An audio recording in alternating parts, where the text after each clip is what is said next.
Gloire à notre Dieu. Vous savez, mes frères et sœurs, ce matin, nous allons parler d'un thème qui, je pense, qui va pouvoir aussi te dire quelque chose. C'est l'espérance. L'espérance. On va lire dans la parole de Dieu, dans Romains chapitre 8, verset 24. Romains chapitre 8, verset 24. Car c'est en espérance que nous sommes sauvés. Or, l'espérance qu'on voit n'est plus espérance. C'est qu'on voit, peut-on l'espérer encore? Je vais juste commencer par la première partie. Car c'est en espérance que nous sommes sauvés. C'est en espérance que nous sommes sauvés. Vous allez remarquer, si vous remarquez très bien, vous allez voir, on parle de l'espérance et on parle de sauver. Espérance sauvée. Espérance sauvée. Oui, bien sûr, parce que si on voit très bien la signification de sauver, on va voir que sauver en grec veut dire sozo. Et sozo veut dire sauver, que nous connaissons, mais bien sûr aussi ça veut dire garder sain et sauf. Garder sain et sauf. Qu'on soit gardé sain et sauf. Ça veut dire aussi délivré du danger. Qu'on soit délivré du danger. Ça veut dire aussi qu'on soit délivré de la destruction. Vous comprenez, mes frères et sœurs, que quand on parle de l'espérance, l'espérance dans notre vie a un objectif bien précis. C'est pour cela que nous devons aspirer à ce que nous puissions nourrir l'espérance en nous. Parce que l'espérance, on vient de comprendre que c'est un outil très important dont nous avons besoin, dont chacun de nous doit avoir en lui. Parce que l'espérance, quand elle vient à nous et que nous la nourrissons, l'espérance va faire quelque chose. C'est quoi? Va nous amener à ce que nous puissions être gardés sains et saufs. Ça veut dire quoi? Ça veut dire que même s'il y a quelqu'un qui veut nous ôter la vie, parce qu'ici on parle de garder sains et saufs. Mais peu importe quoi que ce soit qui veut nous nuire, si on nourrit l'espérance, il y a une bonne dose d'espérance en nous, on ne sera pas atteint. D'où, vous comprenez maintenant, quand on espère, il faut d'abord que nous puissions réaliser c'est à quoi on espère. L'espérance, notre espérance, l'espérance, vous comprenez que nous amène à ce que nous puissions visualiser quelque chose. Donc, notre espérance sera efficace en fonction de ce qu'on visualise. Si toi, tu visualises quelque chose qui est amené à te détruire, ça veut dire que tu vas espérer à ce que tu puisses être détruit. Si tu visualises à ce que tu seras, de toute façon, l'année prochaine, ce sera une mauvaise année. Si, par exemple, notre sœur visualisait, notre sœur Satiana, quand on priait pour elle, pour cette nouvelle année, si elle visualise qu'elle ne va pas réussir, vous comprenez que ça veut dire qu'elle va espérer qu'elle ne puisse pas réussir. Et du coup, elle est contraire à la parole de Dieu. Elle est contraire à l'espérance dont la parole nous parle. La parole de Dieu nous conduit à ce que nous puissions espérer quelque chose que tu veux dans ta vie, quelque chose qui va te faire asseoir dans une situation donnée qui est à ton avantage. Qui veut un malheur? Qui veut que le malheur lui arrive? Mais bien aimé, là où vous êtes chez vous, qui veut que le malheur arrive dans sa case? Tu n'as pas encore de case, Annie. C'est la case de tes parents. Bientôt. Futur un peu. Hein? un petit peu lointain. Mais bon, voilà. vous comprenez que c'est important d'avoir l'espérance en quelque chose qu'on veut vraiment absolument, quelque chose de positif, de bénédiction. Ici, on voit que on doit, l'espérance nous amène à ce que nous puissions être sauvés. Comme dit l'apôtre Paul, il dit, car c'est en espérance que nous sommes sauvés. En espérance que nous sommes sauvés. Ça veut dire l'espérance va nous amener à ce que nous puissions être gardés sains et saufs. En espérance, nous sommes délivrés du danger. En espérance, nous sommes délivrés de la destruction. Peu importe les embûches, les stratégies de l'ennemi qui sont prévues pour toi, contre toi, eh bien, c'est dans l'espérance que nous le surmontons. Pourquoi? Parce que nous ne voyons pas la destruction. Nous ne voyons pas la destruction. Nous voyons quoi? La victoire. Nous voyons que c'est à nous de les détruire. Que tu vas détruire toutes les œuvres du diable dans ta vie, mon frère, ma soeur. Et c'est comme ça que tu vas pouvoir voir la main de Dieu. Vous savez, par définition, j'aime bien regarder ces derniers temps, hein? J'aime bien dire, par définition, hein? Vous avez constaté, hein? Ces derniers temps, bon, définition, si on regarde bien la définition d'espérance, c'est le sentiment de confiance en l'avenir. Ah, ça, ce n'est pas dans la Bible, hein? C'est une définition que tu peux trouver dans la Rousse ou dans les autres dictionnaires, hein? Regarde comment on définit. On définit que l'espérance est le sentiment de confiance en l'avenir qui porte à attendre avec confiance la réalisation de ce qu'on désire. Oh, oh, oh. Cette personne qui avait trouvé cette définition, il était dynamisé. Hein? Il y avait la puissance de l'Esprit de Dieu qui l'a conduit. Ben oui, et c'est vrai. L'espérance, c'est le sentiment de confiance en l'avenir. Tu dois avoir confiance à l'avenir. L'espérance t'amène à ce que tu puisses avoir confiance à l'avenir. Vois ton avenir meilleur. Vois ton avenir agréable. Nourris ton imagination avec ton avenir heureux. Peu importe, même si aujourd'hui, tu peux être vraiment les pieds dans la boue aujourd'hui. Hein? Tu t'es dit comment je vais sortir de cette situation. Mais tu ne peux pas dire, ah oui, moi, j'ai l'espérance. J'ai l'espérance, oui. J'ai l'espérance que, oui, tout passera très bien par la grâce de Dieu. Il y a certaines phrases, quelqu'un qui dit, et tu entends qu'il est en train juste comme si la personne est en train de réciter tout simplement, mais il ne croit pas vraiment. Et il y a un ingrédient qui manque. C'est quoi l'ingrédient dans la phrase de cette personne? La confiance. La ferme assurance. Il ne croit pas. Il dit tout simplement que, oui, j'espère que l'année prochaine sera agréable. J'espère que le mois prochain, pour moi, ah oui, j'espère que cette semaine, ça se passera très, très bien. Et il ne faut pas seulement espérer. Il faut avoir la confiance que, ok, tu l'as dit seulement, mais tu l'as dit comme ça. Et si je te dis, qu'est-ce que tu espères? J'espère que j'espère. Non, tu dois visualiser. Espérance égale visualiser. Si tu ne visualises rien, en quoi tu auras confiance? En quoi tu auras confiance? Tu dois avoir confiance à ce que tu visualises. Et c'est de là tous les sens. C'est ça, tous les sens de l'espérance. Dieu nous appelle à être nourris d'espérance. Pourquoi? Parce que l'espérance va nous amener à ce que nous soyons sauvés. Nous soyons sains et saufs. Ne soyons pas détruits. Nous puissions voir notre avenir meilleur. Et donc, on doit absolument avoir la capacité à visualiser. Tu dois imaginer, tu dois regarder. La semaine va commencer, ok, je sais ce que je dois faire. Et non pas dire en disant, oui, je sais que je vais prospérer.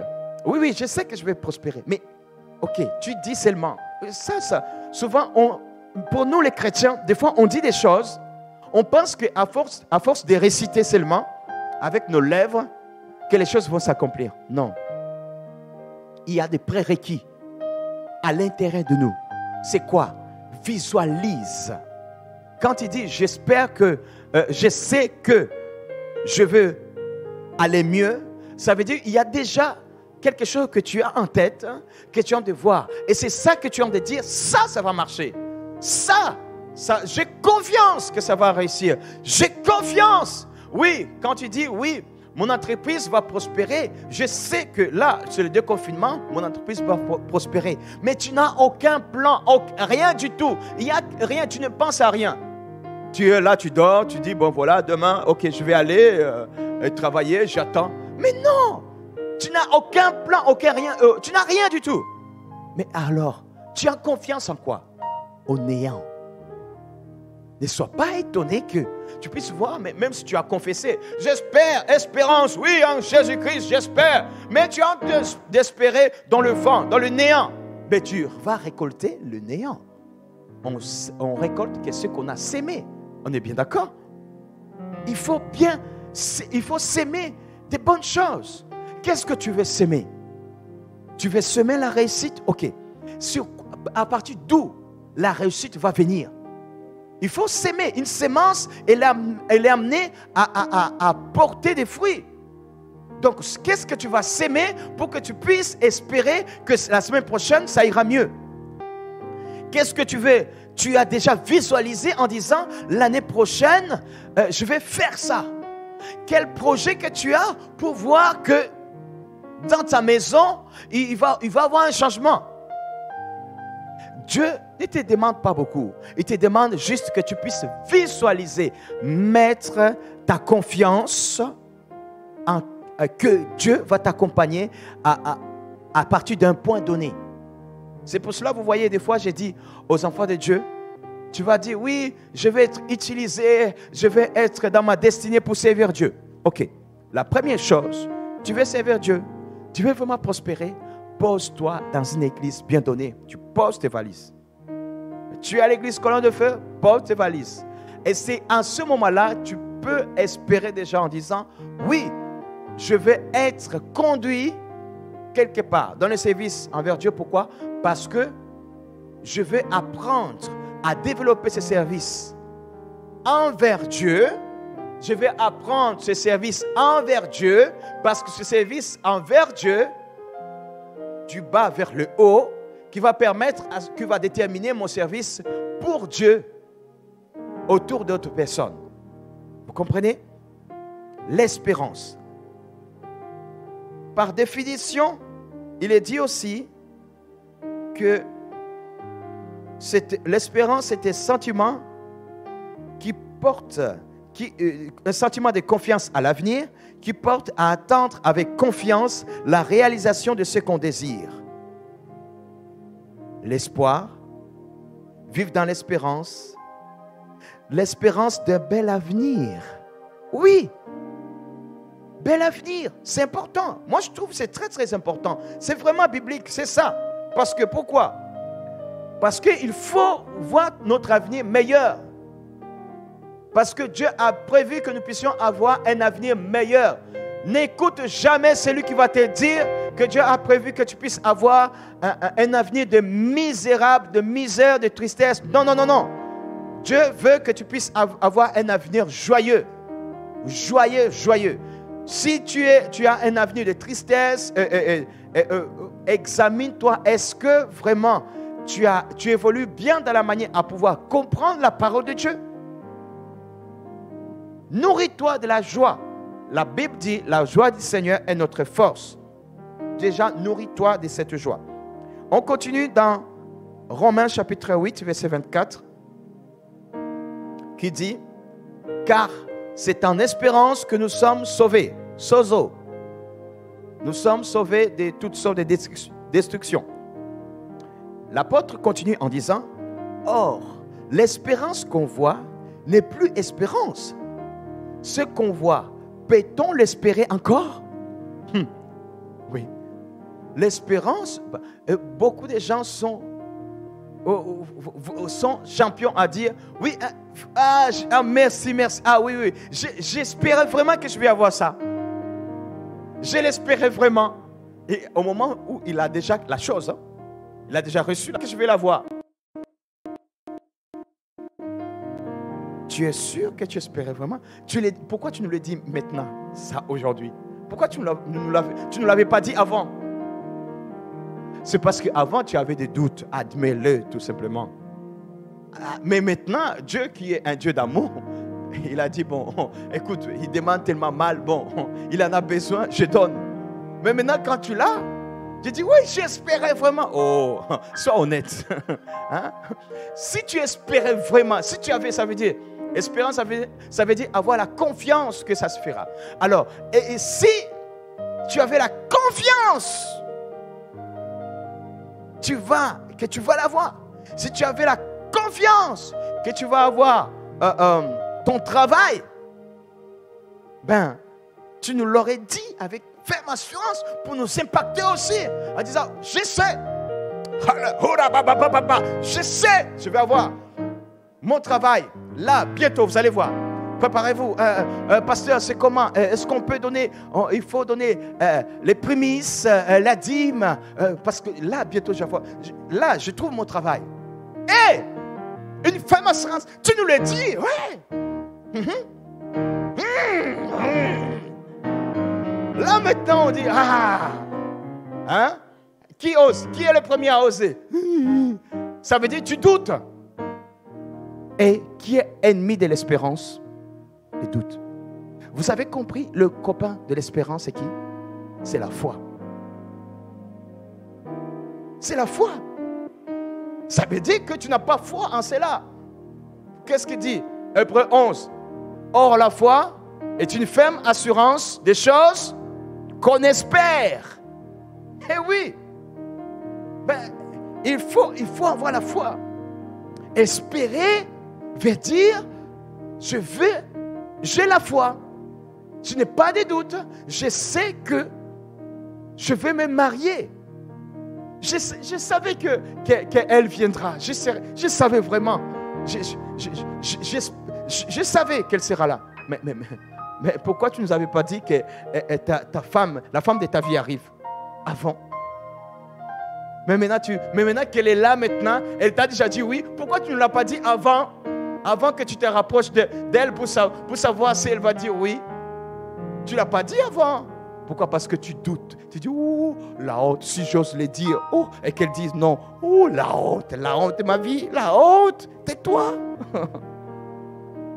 Pourquoi tu n'as pas dit avec ferme assurance, oui, l'homme de ma vie est là. Oui, il est là. Et l'année prochaine, dans 2 ans, je me marie. Dans 3 ans, je me marie. Avec ferme assurance. Je sais que c'est comme ça. Pourquoi tu ne le dis pas? Parce que toi-même, tu n'y crois même pas. Si tu ne crois pas, n'attends pas que tu puisses marcher dans la dimension de la foi. Eh mon frère, si ça t'arrive, dis-nous autre chose, mais ne nous dis pas, surtout pas, j'avais l'espérance, j'avais la ferme assurance que de toute façon j'allais me marier. Non, réjouis-toi tout simplement, dis alléluia, merci Seigneur, le Seigneur m'a béni, mais ne nous dis pas ça. Tu étais rempli de doutes. Dieu tout simplement a eu pitié de toi. Bon, elle a compris que l'Éternel connaît ce dont on a besoin. Vous comprenez? C'était la part de notre Dieu, mais cela n'est pas venu en fonction de ta foi. Parce que vous comprenez? La dimension de la foi, c'est quoi? La dimension de la foi qui va avec l'espérance, c'est nous qui déclenchons les choses. Il y a des moments où Dieu ne sera pas, ça ne sera pas sur son carnet de charges en disant, tu vas voir quelque chose. Mais parce que toi, tu actives ta foi, tu actives ton espérance que tu vas avoir telle chose et tu crois. Mais quand tu crois, ce n'est pas seulement juste croire en disant oui, je vais me marier, mais tu visualises. Je vais trouver du travail. Tu visualises le travail. Mon couple va surmonter. telle situation. Tu visualises dans ton couple qu'il y a la paix. Tu vois déjà, vous êtes en paix. Et tu as des prières dans ce sens-là. Là maintenant, Dieu, même si ce n'était pas sur son cahier des charges, je suis un père. Dieu, il a dit qu'il est un père.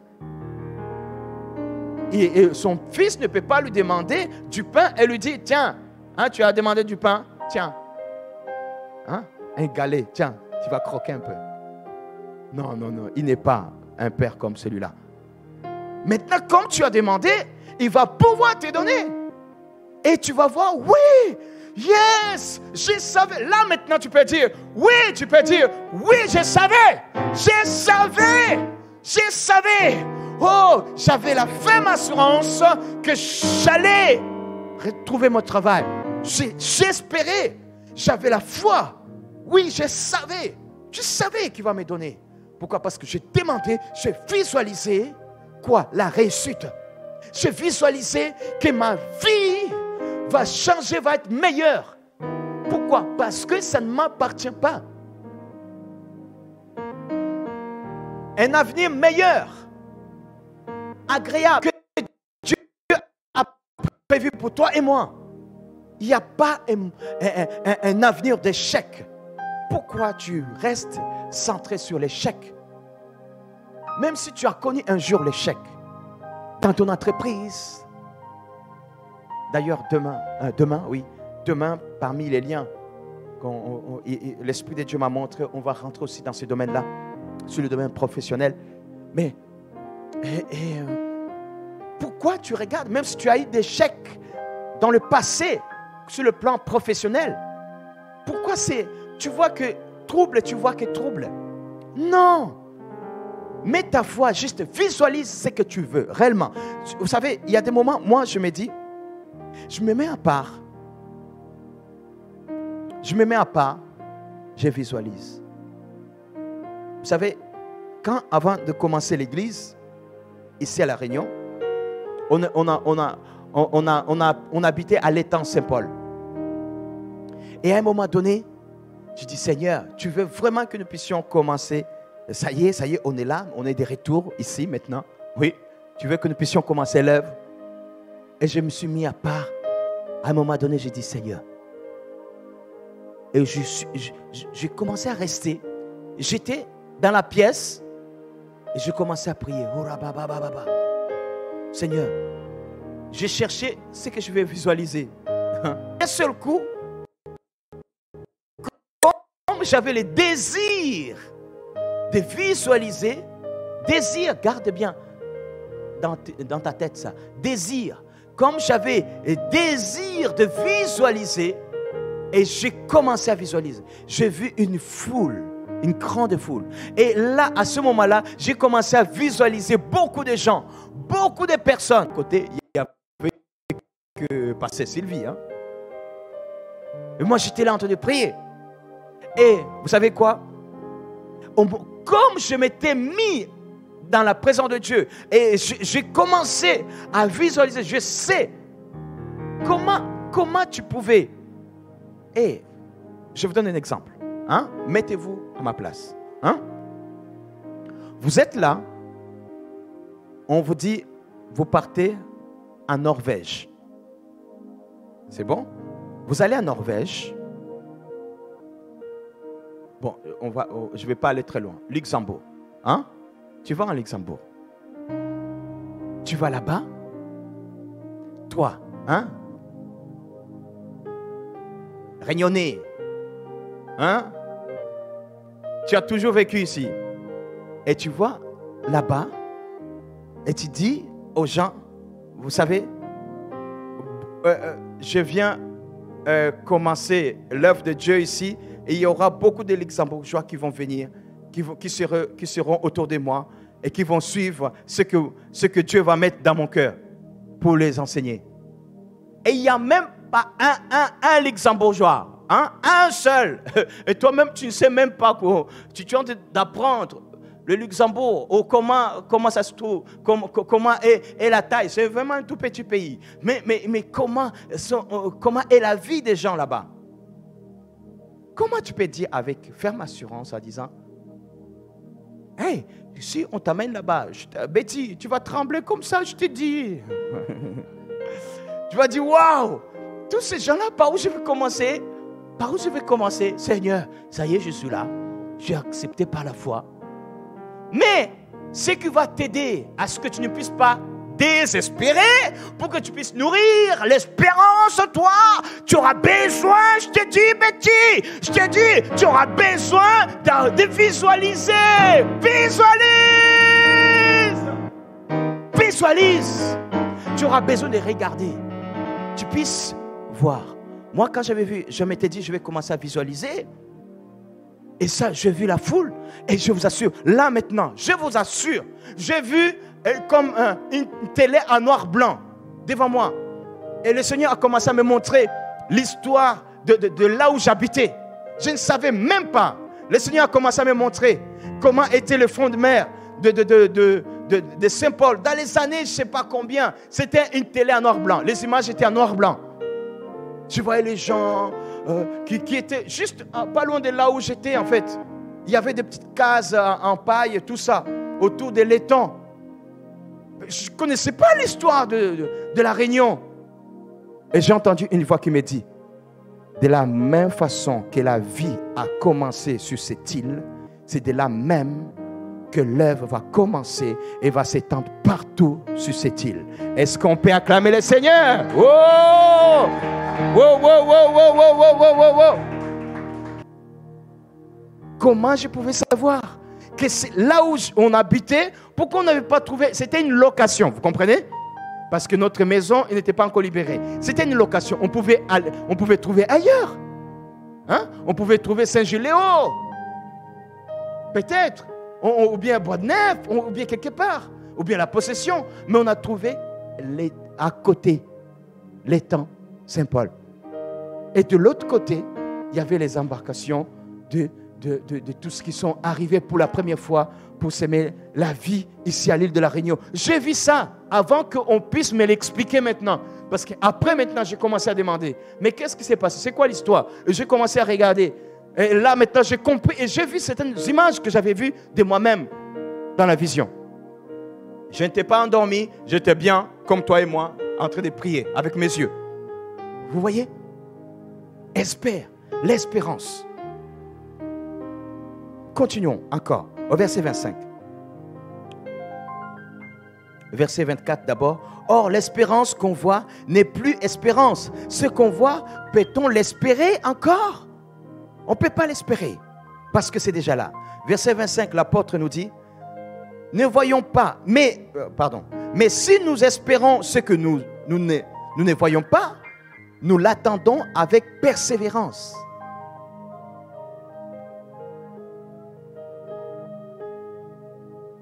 Si nous espérons, hein, mais si nous espérons ce que nous ne voyons pas, nous l'attendons avec persévérance. Avec persévérance. Vous voyez? Avec persévérance. Mais si nous espérons ce que nous ne voyons pas, nous l'attendons avec persévérance. Vous avez compris? Persévérance. On doit l'attendre, non pas en étant maintenant, tu commences à te décourager. Tu te décourages en disant, ouais, écoute, je n'y crois pas. Beaucoup de gens proclament eux-mêmes, espèrent à l'échec. Mais de toute façon, ma vie, ça a toujours été comme ça. Je ne pourrais pas avancer. Vous comprenez? Et ils commencent à être découragés. Tu es découragé pourquoi? Parce que tu es dans les galères pendant un petit moment. Ça dure combien de temps? Pendant 3 ans, 2 ans, 1 an? Mais alors, pourquoi tu peux penser que demain, ça sera toujours comme ça? Pense que ça va changer. Vois autre chose, vois autrement. Vois que non, maintenant les choses iront mieux. Parce que ça, c'est un moment que je connais, mais ça va passer. Et l'apôtre continue à dire que nous devons marcher vraiment. Nous devons nourrir. Persévérer, c'est, vous vous souvenez, je vous avais parlé, au début du confinement, je vous avais parlé de persévérer, c'est-à-dire, il faut tenir dans le temps. Tu vois, c'est une attitude qui va tenir dans le temps. C'est une position qui va tenir dans le temps. ça tient dans le temps. Et c'est comme ça, ça va permettre à ce que nous puissions prospérer. Amen. Est-ce qu'il y a la joie du Seigneur en vous? Yes. Gloire à notre Dieu. Verset 26 nous dit ceci. De même aussi, l'Esprit nous aide dans notre faiblesse. Je sais que quand j'étais en train de parler, vous étiez en train de dire, ben oui Seigneur, comment je vais faire? Je vais espérer, je vais marcher dans l'espérance. Oui, pasteur, amen, oui, je vais commencer de maintenant. Écoute, le problème c'est que tu peux prendre la décision maintenant, mais de toi-même des fois, tu vas te fatiguer. Mais par contre, si tu aides, tu demandes une aide à celui qui est disponible pour nous aider, lui avec lui, toi avec cette personne, c'est la personne du Saint-Esprit. Si tu lui demandes l'aide, il va pouvoir t'aider. Et c'est pour cela l'apôtre Paul dit ceci. De même aussi, l'Esprit nous aide dans notre faiblesse, car nous ne savons pas ce qu'il nous convient de demander dans nos prières. Mais l'Esprit lui-même intercède par des soupirs inexprimables. Et celui qui sonde les cœurs connaît quelle est la pensée de l'Esprit. Parce que c'est selon Dieu qu'il intercède en faveur des saints. Mes frères et sœurs, vous voulez me dire quelle est la clé pour que tu puisses tenir dans ce que tu veux? Quelle est la clé? Parce que tu as déjà, toi maintenant c'est bon, tu as déjà visualisé, tu sais ce que tu veux. Mais maintenant, tu veux que je puisse te dire quelle est la clé pour que tu puisses tenir dans le temps, à continuer à persévérer, à continuer à avoir l'espérance en ce que tu veux. La foi en ce que tu veux voir s'accomplir. Parce que ce n'est plus abstrait, tu as déjà trouvé quelque chose. Tu visualises déjà. Tu visualises la personne que tu vas épouser. Tu visualises déjà le travail que tu vas faire. Tu visualises déjà la formation que tu vas faire. Tu visualises déjà comment ton entreprise va prospérer. Ce que tu vas faire, tu vas mettre en place. Ce que tu vas changer dans ton entreprise pour que ton entreprise puisse prospérer. Tu visualises déjà l'organisation que tu vas mettre dans ta maison pour que ta maison puisse changer, pour que les choses puissent changer. Tu visualises déjà ce que toi tu vas changer en toi pour que les choses puissent arriver en toi, afin que dans ton couple il puisse avoir une fraîcheur qui s'installe. Tu visualises déjà ce que l'autre te reproche à chaque fois et tu n'arrives pas à changer. Tu as essayé mais tu n'y arrives pas, mais maintenant tu viens de comprendre que je visualise, j'ai déjà compris les trucs, ce que je dois changer dans ma manière de faire pour que je puisse arriver à la victoire, à avoir ce dont je veux, j'espère. J'ai déjà compris, tu peux te dire, j'ai déjà compris, oui, je vais persévérer, je vais tenir, je ne vais pas abandonner. Mais comment je vais, est-ce que je vais tenir vraiment? T'inquiète pas, tu sais ce qu'il faut faire? Tu sais ce que tu vas faire? On l'a appris avec le docteur Glenn vendredi. On l'a appris avec docteur Glenn vendredi soir. Il a dit, prie en langue.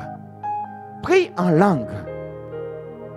Plus tu vas prier en langue, avec des soupirs inexprimables, tu seras là, oh rababababa, rababababa, ribobobobobo. Tu ne comprends rien. Moi, je vous assure, je vous affirme là, korabababa, je ne sais pas ce que je vais te dire. Je ne comprends rien. Betty, je ne comprends rien du tout. Catherine, je ne comprends rien du tout. Mais par contre, hé,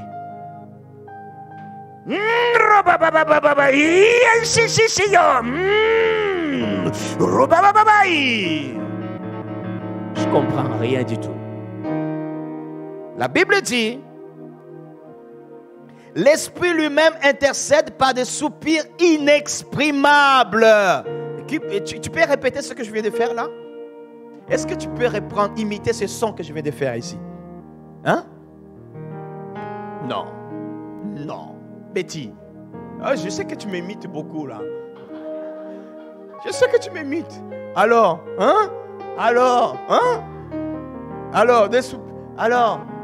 tu peux imiter ça? Tu vois,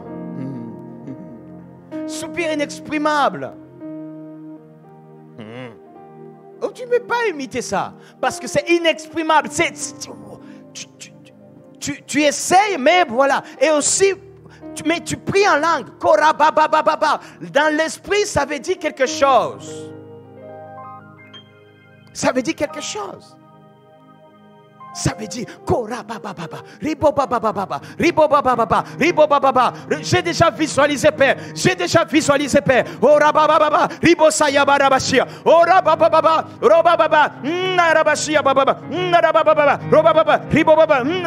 Seigneur, je vois mon entreprise prospérer. Oui, même si je suis au début, je vais avoir ça et ça et ça. Oui, je sais, oui. Oui, je sais. Je me lève le matin, je vais travailler. Oui, je vais y arriver. Oui, dans ma maison, il va y avoir la paix. Le comportement des enfants vont changer complètement. Les enfants vont changer. Vont être doux. Oui, parce que je vois mes enfants calmes en train de lire des livres. Tout calme. Non, ça ne me dépasse pas. Non, mon Dieu ne peut pas être dépassé. Mon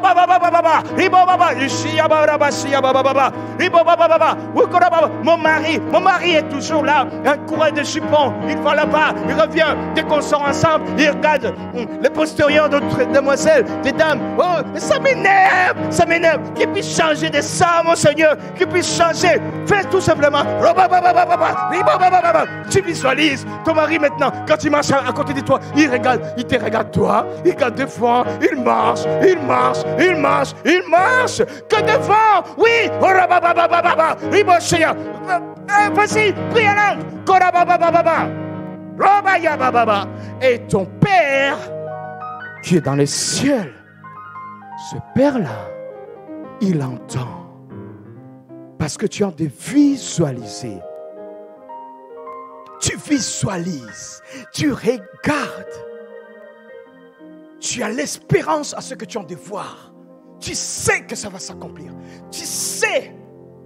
Hey, le Seigneur ne t'a pas permis de faire des études. Tu as eu des diplômes. Maintenant, non. Comment on peut penser qu'on ne trouvera pas du travail? Non. Oh non, Jésus-Christ de Nazareth. On va trouver du travail. J'espère. Quoi? Ben, qu'est-ce que tu visualises? Si tu visualises là, juste là, juste peut-être on va te mettre quelque part, juste au bas niveau. Ben écoute, ne commence pas maintenant à t'énerver quand tu vas trouver du travail et tu es là juste un bas niveau. Regarde, tu as fait des études pour des études qui te permettent d'accéder à des fonctions vraiment élevées. Visualise les fonctions élevées. Hey, visualise selon les compétences. Ne te sous-estime pas, ne te méprise pas. Parce que le même Dieu qui t'a permis de faire des études, c'est le même Dieu qui te pousse ce matin à ce que tu puisses voir grand. Vois grand, mon frère, ma soeur. Vois grand, ma soeur. Vois comment ta vie change. Espère en l'Éternel. Et l'Éternel veut que tu puisses aller quelque part. Cette semaine, quand tu la commences, vois que maintenant, j'espère, je visualise ce que je veux pour moi et mes enfants et moi, mon enfant et moi-même. Oh non, Jésus, ma femme et moi-même. Oh non, Jésus. J'espère que ça va se passer comme ça et comme ça. Oui. Les Shekinah espèrent que l'album, quand ils vont faire leur album, va impacter des vies. Ah ben on entend qu'ils sont là. Oui, effectivement, il faut visualiser là. Voyez déjà beaucoup de gens qui viennent écouter. Mes frères et sœurs, Dieu veut que nous puissions être remplis de l'espérance. Espère en l'Éternel. Qu'est-ce qu'il dit? Ézéchiel, qu'est-ce qu'il dit? Vous savez, vous vous en doutiez que j'allais dire ce verset-là. J'aime bien. Jérémie, 29, verset 11. Voici les projets que j'ai formés sur vous. Les projets de bonheur et non de malheur. Afin de vous donner un avenir et de l'espérance. Ouais, vous avez compris. Donc ça fait partie, l'espérance fait partie des projets de Dieu. Dieu veut que tu puisses être prospère. Dieu veut que tu puisses vivre dans l'espérance.